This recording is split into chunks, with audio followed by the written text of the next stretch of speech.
अस्सलामु अलैकुम वरहमतुल्लाहि वबरकातुहू।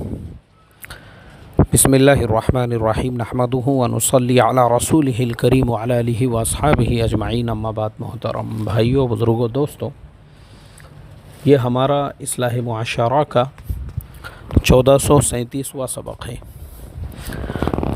मोहतरम दोस्तों, एक मौलाना का आर्मी में सिलेक्शन हो गया। बहुत सारे लोगों ने सोशल मीडिया के ऊपर उस मैसेज को वायरल किया।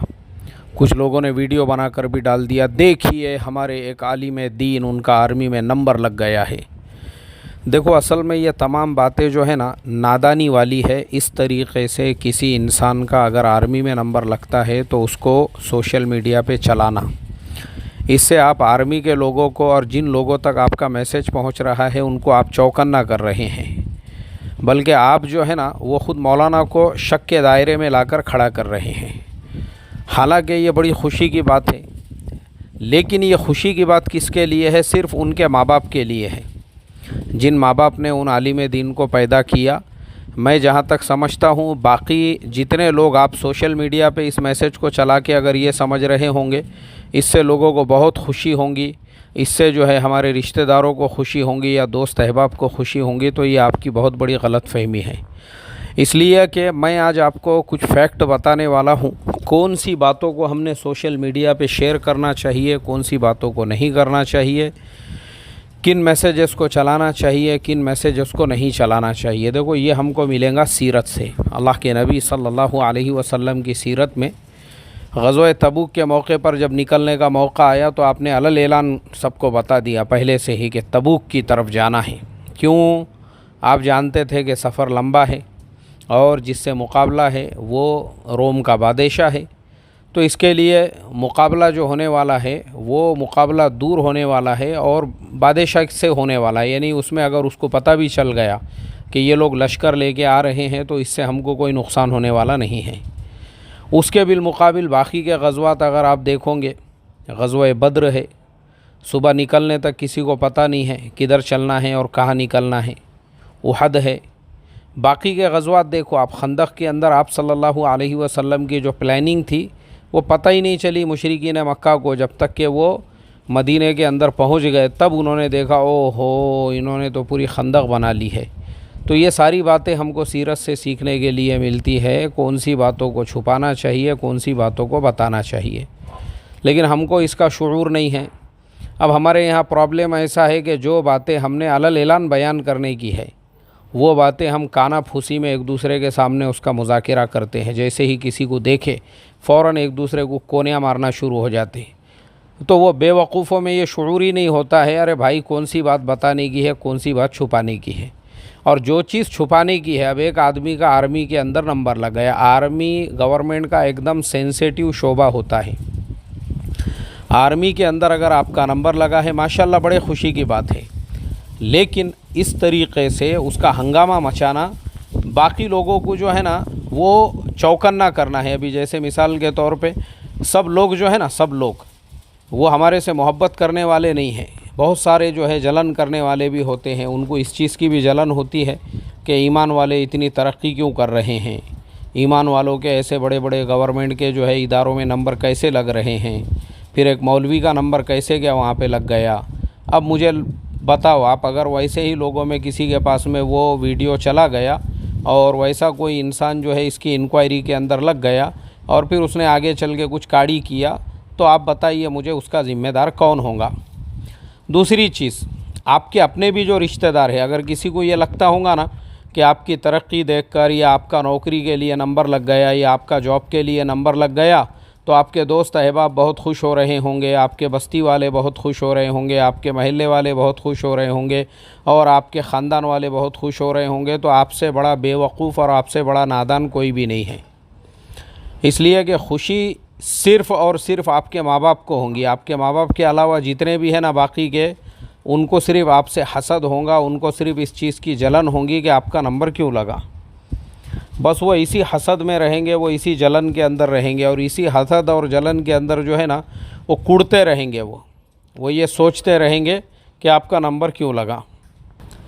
यहाँ तक कि आपके जो दोस्त अहबाब है, जिनको आप अपना दोस्त समझते हो ना, वैसे लोग भी वो सुनेंगे, सुन के आपके सामने तो बड़ा खुशी का इजहार करेंगे, लेकिन फ़ौरन आपके पीठ पीछे जो है ना आपकी बुराइयां शुरू कर देंगे। अरे क्या काबिलियत थी रे इसके अंदर, ऐसा कैसा लग गया इसका नंबर, इस तरीक़े से। यहाँ तक कि मैं तो आपको ये तक कहूँगा 2 कदम आगे बढ़ के कि बहुत से खबीस और शयातीन तो ऐसे भी होते हैं कि आपका नंबर लगा, उस हसद और जलन के अंदर फिर वो ये कोशिशों में लग जाते हैं कि आपका नंबर क्यों लगा और किस तरीक़े से आपको नुकसान पहुँचाया जाए। एक बात याद रखो, मैं आपको तजुर्बे की बात बता रहा हूँ, इंसान को जितना नुकसान उसके दोस्त अहबाब पहुँचाते हैं, जितना नुकसान उसके रिश्तेदार पहुँचाते हैं, उतना नुकसान उसको बाहर वाला कोई भी नहीं पहुंचाता है, क्योंकि इनके दिलो दिमाग के अंदर हसद और जलन की आग भड़कती रहती है। इसीलिए मुझे नवाज़ देवबंदी साहब का वो शेर याद आता है कि दोस्तों से मशवरा कर लिया था हमने, इस तरह का कोई शेर है वो,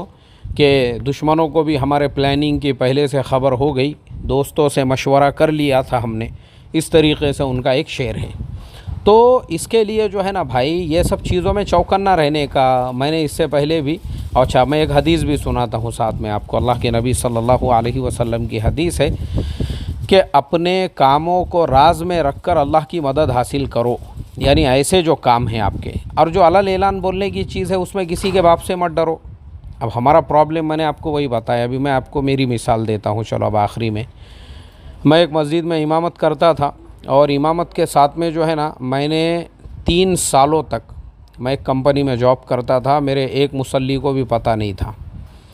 जिस दिन मेरे मुसल्लियों को ये चीज़, वो भी इसलिए पता चल गई क्योंकि इत्तेफाक एक ऐसा वाक़या पेश आ गया था। तो जिस दिन सबको पता चला, अरे मैं तो वहाँ जॉब करता हूँ और मस्जिद की तनख्वाह से मेरी 10 गुना ज़्यादा वहाँ पे सैलरी और तनख्वाह है, तो वही लोग मेरे से हसद करने वाले और वही लोग मेरे से दुश्मनी करने वाले बन गए और 3 महीने के अंदर अंदर जो है वो मस्जिद से मेरी इमामत ख़त्म हो गई। दूसरी मस्जिद में भी ऐसा ही हुआ। मैंने एक मस्जिद में 8 साल इमामत किया, लेकिन मेरे एक मुसल्ली को भी पता नहीं था कि मैं क्या काम करता हूँ। सबको यही पता था कि मेरा घर मस्जिद से 8 किलोमीटर दूर है और मैं खाली आता हूँ, नमाज़ पढ़ा के चले जाता हूँ। यहाँ तक कि मेरी गुर्बत और इफलास देखकर मेरे एक मुसल्ली साहब जो है वो मेरे को 200 रुपये महीना देते थे पेट्रोल के लिए हर महीने, और मैं भी उनसे लेता था, मैंने कभी उनको मना नहीं किया। मगर एक मरतबा जुमा की नमाज़ के लिए मैंने जो है ओला के ऊपर रिक्शा बुक कर दिया और इत्तेफाक से वो रिक्शा हमारे ही एक साथी का था। तब बहुत सारे लोगों को पता चला कि मैं किस बिल्डिंग में, उसने भी जब देखा, अरे आप बाप रे, तुम यहाँ काम करते, यहाँ पे रहते तुम, क्या पोजीशन, अरे बाप रे तुम्हारी पोजीशन, तुम्हारा मकाम, तुम्हारा मर्तबा। जब उसने देखा सारी चीज़ें ना, तो एकदम से वो हैरत में, मैंने बोला अरे भाई अल्लाह के वास्ते ये चीज़ किसी और के सामने बयान मत करना, ये तूने देख लिया, बस अब तेरे तक ही रहने दे इसको। मैं किस बिल्डिंग में बैठता हूँ, मैं यहाँ आके क्या करता हूँ, मेरी यहाँ पोजीशन क्या है, मेरा मकाम क्या है, मेरा मर्तबा क्या है, वो मेरे और अल्लाह के दरमियान एक राज था अभी तक। मगर अब तूने देख लिया ना, अब किसी के सामने बयान मत कर, वरना लोगों को खुश, ये सारी चीज़ों से जो है ना खुशी किसी को नहीं होती, लोगों को हसद और जलन हो जाता है। मैंने इससे पहले भी 1-2 वीडियो डाला हुआ हूँ कि इमाम साहब ने नई मोटरसाइकिल ले लिए तो 2-4 को हार्ट अटैक आ जाता है, कार ले लिए तो 4-5 को उसी कार के अंदर घुसेड़ के कब्रस्तान पहुंचाने की नौबत आ जाती है हसद और जलन में। तो कौम का हाल ये है, कौम आपको गुर्बत में देखना चाहती, इफलास में देखना चाहती। मतलब अगर आपको अपने हासिदीन कम रखना है तो उनको ये सब चीज़ें मत बताओ। उनको बताने वाली कौन सी चीज़ें हैं, जो बातें मैं अपने बयानात के अंदर बोलता हूँ, या जो बातें मैं अपने वीडियोज़ में बोलता हूँ, या जो बातें मैं अपने अज़बाख के अंदर बोलता हूँ। बोलो ना आप, अलल ऐलान बोलो। मेरे पास आते हैं बहुत सारे लोग और घुमा फिरा के बहुत सारे जो है ना इख्तिलाफ़ी मसाइल वगैरह पे जब बात करते हैं तो मैं खुल के उनको बोलता हूँ। क्यों? क्योंकि मैं ख़ुद चाहता हूँ उन्होंने दूसरे मजलिसों में जाके बयान करना वो सब चीज़ों को, कि हम गए थे फ़लाने साहब के पास और हमने देखो मुज़ाकरा छेड़े, या उन्होंने रिकॉर्डिंग करके भी ले गए या वीडियो शूटिंग भी बनाए। मैं ख़ुद चाहता हूँ वो उसको सुनाए मजलिसों के अंदर जाके, वो उसको बताए सारे लोगों के सामने। क्यों? क्योंकि वो चीज़ तो हम खुद चाहते हैं कि तुम बताओ लोगों को जाके, लेकिन जो चीज़ें आपकी राज में रखने की है, जैसे मैंने अभी आपको बताया आप क्या काम करते हो, मैंने आपको, अब आप जितने लोग जो है मेरे वीडियोस भी देखते होंगे या मेरी बातें भी सुनते होंगे, आप लोगों ने भी इससे पहले गौर किए होंगे, मैं हमेशा बोलता हूँ कि भाई मैं कंपनी के काम से यहाँ गया वहाँ गया, लेकिन मैं क्या करता हूँ वो किसी को नहीं मालूम है। कभी मैंने बोला इसके बारे में, मेरे कंपनी का नाम बोला, क्यों? क्योंकि ये चीज़ें आपको बताने की है भी नहीं और आपके काम की भी नहीं है। आपको जितना बताने का उतना ही बताते हम।